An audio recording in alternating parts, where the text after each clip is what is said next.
когда на меня навалилась беда, и шел я по отчему краю. Отдай свою боль мне, сказала вода, по горному склону стекая.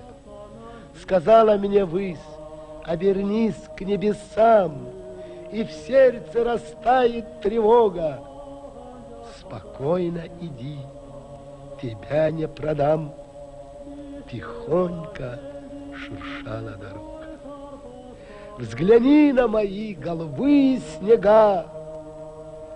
Чуть слышно гора мне шептала. Приляг на траву, поманили луга. Прилег я, и легче мне стало.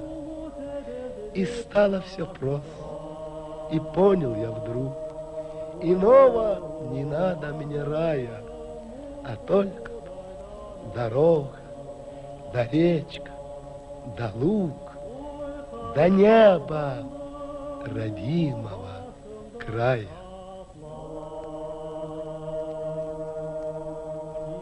До войны мы с Кристином не были знакомы, но я уже знал, что он вошел в литературу. Но в литературу входят по-разному.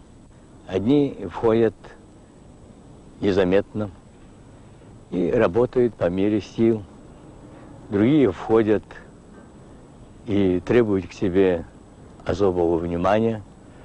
Третьи входят естественно. Так же естественно, как дерево растет, как река течет. Принципиальность, умение видеть истину и отстаивать ее любыми средствами. Я помню такой случай. Валентин Овечкин опубликовал очерк, который назывался «Фрицева вдова». Этот очерк вызвал большие разногласия, большой спор.